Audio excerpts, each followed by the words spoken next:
জীবন হলো একটা খোলা বইয়ের মতো, যার সব পৃষ্ঠা কখনো সমান হয় না। নদীর স্রোতের মতো ছুটতে থাকা জীবনে কিছু মানুষ কিনারায় দাঁড়িয়ে শুধু হাততালি দেয়। তারা সঙ্গী হয় না, তারা হয় শুধু সাক্ষী। মনে রাখবেন, যে হাতগুলো আপনার সাফল্যের দিনে মালা গাঁথে, সেই হাতগুলোই আপনার ব্যর্থতার দিনে পাথর ছুঁড়তে পারে। সম্পর্কের বাঁধন টাকা বা প্রতিশ্রুতির সুতোই নয়, তা মনে হয় বিশ্বাস আর বিপদে পাশে থাকার শক্তি দেয়।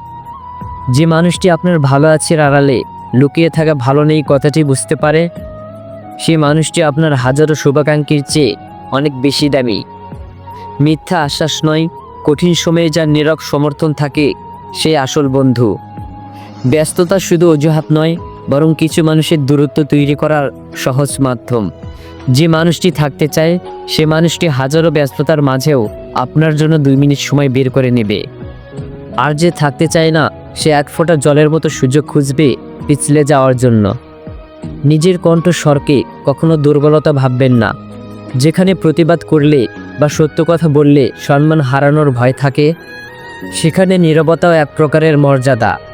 মনে রাখবেন, শিকড়ের শক্তি নীরব থাকে বলেই গাছ মাথা উঁচু করে দাঁড়াতে পারে। সময়কে কখনো অবহেলা করবেন না। ঘড়ির কাঁটা যেমন কারোর জন্য অপেক্ষা করে না, তেমনি সুযোগ বারবার দরজায় কড়া নাড়ে না। যখন আপনার সময়টা ভালো কাটবে, তখন পৃথিবী আপনাকে অন্ধকার দেখাবে, কিন্তু ঠিক তখনই আপনার ধৈর্য এবং সততা হবে আপনার আলো। পুরনো সম্পর্ক বা মানুষ, বিশেষ করে বাবা মাকে আসবাবপত্রের মতো ছুঁড়ে ফেলবেন না।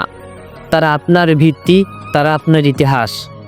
তারা হয়তো এখন আর আপনাকে টাকা দিতে পারছে না, কিন্তু তাদের দোয়া আর শিক্ষা এমন এক উত্তরাধিকার যা কখনো টাকা দিয়ে কেনা যায় না। জীবনে কখনো আফসোস রেখে লাভ নেই। যা কিছু হারিয়েছে তা হয়তো আপনার জীবনে নতুন কিছু আসার জন্য সুযোগ তৈরি করে দিচ্ছে।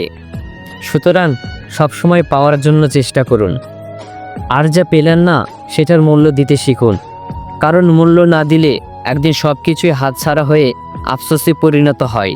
তাই সবসময় নিজের উপরে বিশ্বাস রাখুন আর সামনের দিকে এগিয়ে চলুন।